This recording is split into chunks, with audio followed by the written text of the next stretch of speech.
رضوان اللہ تعالیٰ علیہ مجمعین کے بارے میں آتا ہے ان کے چہروں سے غصہ نظر آ رہا تھا. میرے آقا نے جب صحابہ کے چہروں کو دیکھا، میرے آقا نے جب صحابہ کے چہروں کو دیکھا، توجہ، حضور نے فرمایا میرے صحابہ کیا بات ہے؟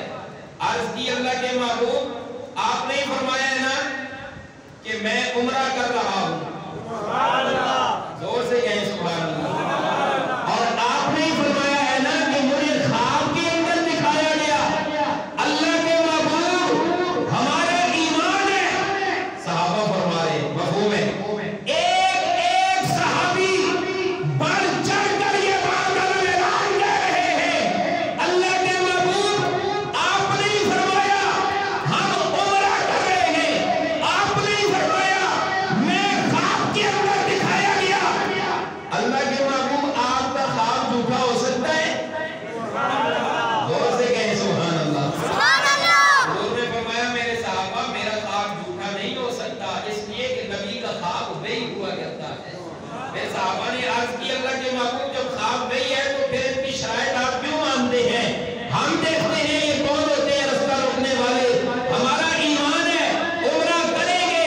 جب آپ نے فرما دیا، آپ کی زبان سے یہ بات نکل گئی عمرہ کریں گے، حلق ہوگا، قربانی کریں گے، وہاں پہ طواف کریں گے، پھر آپ نے شرائط مان لی. کس طرح ہم مانے؟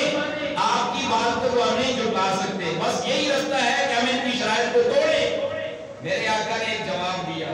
حضور نے فرمایا میرے صحابہ یہ مہینہ ذیقعدے کا ہے. کون سا مہینہ ہے؟ زور سے کون سا؟ ذیقعدہ. اور ذیقعدہ اشہر حرم میں ہے. حضور نے فرمایا میرے صحابہ مجھے خواب میں دکھایا گیا کہ میں طواف کر رہا ہوں، عمرہ کر رہا ہوں. مجھے ضرور دکھایا گیا اور میری خواب سچی ہے، وہی ہے. خواب کے اندر یہ تو نہیں بتایا گیا کہ اسی سال عمرہ کریں گے، اگلے سال بھی ہو سکتا ہے. حضور نے کیسی امن والی بات ارشاد فرمائی. صحابہ کرام خاموش ہو گئے. خیر میرے آقا نے فرمایا میرے صحابہ حلق کرواؤ اور اس کے بعد احرام کھولو، قربانی کرو، جانوروں کو ذبح کرو، واپس ہو جاؤ.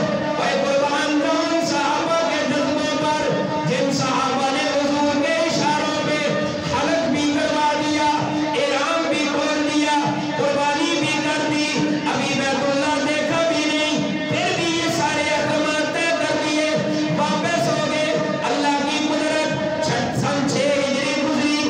جب سن 7 ہجری آئی، سن 7 ہجری کے اندر حضور نے فرمایا ذیقعدے کے مہینے ہی کے اندر میرے صحابہ پھر تیاری کرو، احرام باندھو، وہاں عمرے کے لیے جاتے ہیں.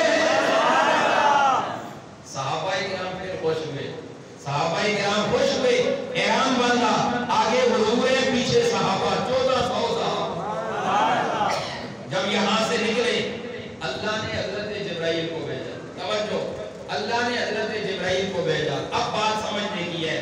جبرائیل علیہ السلام کو فرمایا جبرائیل جاؤ، جا کر میرے نبی پاک سے یہ فرما دو، یہ کہہ دو، یہ عرض کر دو پچھلے سال آپ عمرہ کے لیے گئے، انہوں نے آپ کو نہیں جانے دیا. آپ نے اشہر حرم کا لحاظ رکھتے ہوئے شرائط مان لی. آپ نے امن کو سامنے رکھتے ہوئے بات کو ختم کر دیا. اگر اس سال انہوں نے روکا، اللہ اکبر، صحابہ کا جذبہ کام آ گیا. اگر اس سال انہوں نے روکنے کی کوشش کی تو میرے جبرائیل باہر دیکھا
دفاعی، کیا کہا جاتا ہے؟ جہاد دفاعی، اپنا دفاع کرنا. یعنی مثال کے طور پر اس زمانے میں اسلام کے شعائر، اسلام کے حرم جو ہے، مثلا مساجد، مثلا بیت اللہ شریف یا اسی طرح بقیہ مساجد پہ اگر مشرک حملہ کرے، یہودی حملہ کرے، عیسائی حملہ کرے، تو پھر دفاع کے اندر مسلمانوں کو حکم ہے کہ تم بھی اپنا دفاع کرو اور اپنے اسلام کو بچانے کے لیے تلوار بھی اٹھاؤ، نیزہ بھی اٹھاؤ، اسلحہ بھی اٹھاؤ، اپنے اسلام کو غالب رکھو. اس کو کیا کہتے ہیں؟ جہاد دفاعی، جہاد دفاعی. اور ایک اور چیز ہے جسے کہا جاتا ہے جہاد اقدامی. جہاد اقدامی کا معنی یہ ہے اگر تمہیں خطرہ ہے، تم نے دیکھا کہ دشمن کی سازش کر رہا ہے، وہ کسی ایسے شعائر کے خلاف کہ اسے ختم کیا جائے، اسلام کو ختم کیا جائے، دشمن ابھر کے سامنے آ رہا ہے، تمہیں اجازت ہے، تم اب اقدام کر سکتے ہو، پہل کر سکتے ہو، تمہیں جہاد اقدامی کی اجازت ہے. تو پتہ چلا جہاد کتنی قسموں پر ہے؟ 2 قسموں پر. ایک جہاد دفاعی ہے، ایک جہاد اقدامی ہے. میرے آقا نے فرمایا اشہر حرم کے اندر ان مہینوں کی حرمت کو جانو، ان کے اندر لڑائی نہ کرو، جھگڑے نہ کرو، فتنے نہ کرو، فساد نہ کرو، لیکن اگر دشمن کرتا ہے تو تمہیں بھی اجازت ہے. زور سے کہیں سبحان اللہ. اس سے اگلے جملے میں اللہ فرماتے ہیں وَالْحُرُمَاتُ قِصَاص، حرمات کے اندر بدلہ ہے. اگر وہ حرمت جانے تم بھی جانو، نہیں جانتے تم بھی نہ جانو، لیکن اسلام غالب رہے گا. سارے بولیں اسلام غالب رہے گا، اسلام مغلوب نہیں ہو سکتا. دلائل کی بنیاد پر بظاہر بھی اسلام غالب رہے گا. جب تک مسلمان جذبہ ایمانی بیدار ہے، اسلام غالب رہے گا. مسلمان کا جذبہ ایمانی سو جائے، اگر سو جائے، جہاد چھوڑ دے، پھر ذلت مقدر بن جاتی ہے. یہ میں نہیں کہتا، یہ میرے آقا کا فرمان ہے. اگر ذوق ہو تو میں اس کی عربی تلاوت کرتا ہوں. میرے آقا نے فرمایا اذا ترکتم الجہاد، جب تم جہاد کو چھوڑ دو گے، جب تم جہاد کو چھوڑ دو گے، دشمن کو کھلی چھوٹ دے دو گے، وہ چاہے تو مسجدیں گرائے، وہ چاہے تو مندر بنائے، وہ چاہے تو کچھ اور بنائے، وہ چاہے تو مسجدیں گرائے، وہ چاہے تو اذانیں بند کر دے، وہ چاہے تو جس پہ مرضی حملہ کروا دے، اگر دشمن ایسا کرے اور تم سو جاؤ.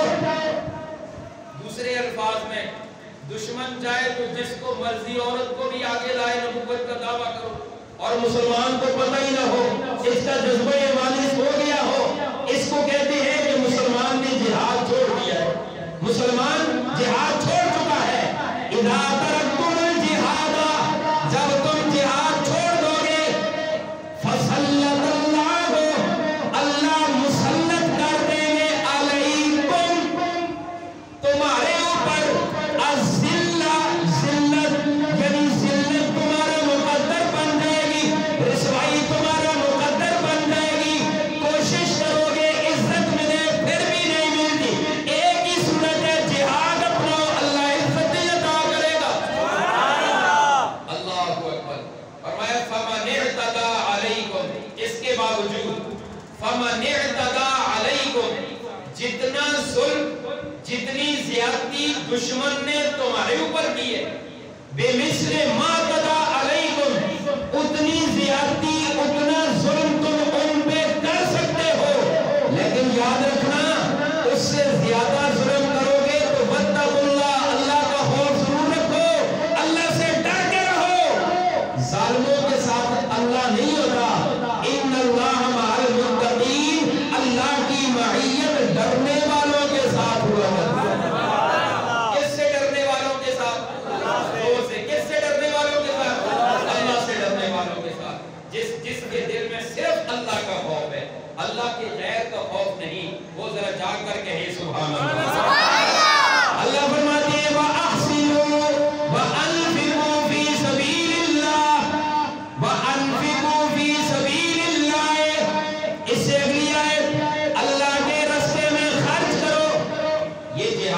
اشہر حرم 4 مہینے، ان کی عزت اچھی طرح جانو، ان کے اندر باقی مہینوں میں بھی لڑائی جھگڑے نہیں کرنے چاہیے، لیکن ان مہینوں کے اندر خاص طور پہ ان کی حرمت کو پہچانو، ان مہینوں کے اندر اللہ کے قریب ہو کر رہو، ان لڑائیوں جھگڑوں فتنوں فسادوں سے محفوظ رہو اور جہاد پہ عمل کرو۔ جہاد کے لیے ایک خاصی حیثیت رکھنے والی چیز مال و دولت ہے۔ کیا ہے؟ زور سے کیا ہے؟ جس طرح جہاد کے اندر جان لگتی ہے اسی طرح جہاد کے اندر مال بھی لگتا ہے۔ اللہ نے جان کا تذکرہ تو کر دیا، اب اللہ فرماتے ہیں مال کا تذکرہ بھی، وَأَنفِقُوا فِي سَبِيلِ اللَّهِ، خرچ کرو اللہ کے راستے میں، وَلَا تُلْقُوا بِأَيْدِيكُمْ إِلَى التَّهْلُكَةِ، اپنے ہاتھوں کے ساتھ اپنے آپ کو ہلاکت میں نہ ڈالو، اپنے ہاتھوں کے ساتھ اپنے آپ کو ہلاکت میں، زور سے اپنے آپ کو ہلاکت میں نہ ڈالو، اپنے آپ کو ہلاکت میں نہ ڈالو۔ اس آیت کا معنی صحابہ کرام میں سے بالخصوص حضرت ابو ایوب انصاری رضی اللہ تعالی عنہ نے سمجھا ہے، اگر ذوق ہو تو میں وہ بیان کروں۔ ابو ایوب انصاری کون سے صحابی ہیں جانتے ہیں آپ نے؟ ابو ایوب انصاری کون سے صحابی ہیں؟ توجہ، جب میرے آقا مکہ سے ہجرت کرنے لگے، آپ اونٹنی پہ سوار ہوئے، جب یہاں سے اونٹنی نکلی، ایک صحابی مدینہ کے اندر جو رہنے والے، ایک نے عرض کی اللہ کے محبوب میرے گھر تشریف لائیے۔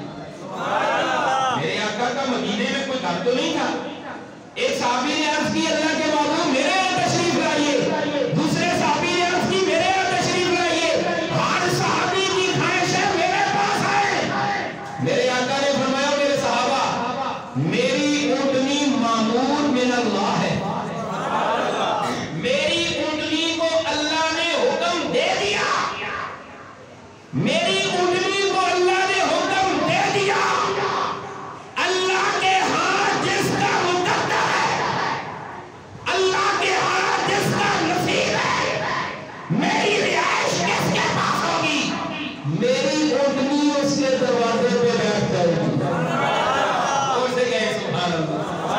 اور اپنی زبان میں کہوں تو حضور نے فرمایا اے جس کا نصیب ہے میری اونٹنی اس کے دروازے دے سامنے، اس کے بوئے دے سامنے بیٹھ جاتی۔ وہ خوش نصیب صحابی جب اونٹنی نکلی، چلتے چلتے ہر صحابی کی خواہش ہے میرے گھر کے قریب اونٹنی بیٹھ جائے، حضور میرے پاس تشریف لائے، لیکن یہ فیصلے وہاں تھے۔ اللہ اکبر، سارے صحابہ دیکھ رہے ہیں، میرے آقا کی اونٹنی آئی، چلتے چلتے جب ابو ایوب انصاری رضی اللہ تعالیٰ عنہ کا گھر آیا، اونٹنی نے سر جھکا لیا، صحابہ ایک دوسرے کو دیکھنے لگے، اونٹنی دیکھتے دیکھتے بیٹھ گئی، پتہ چلا ابو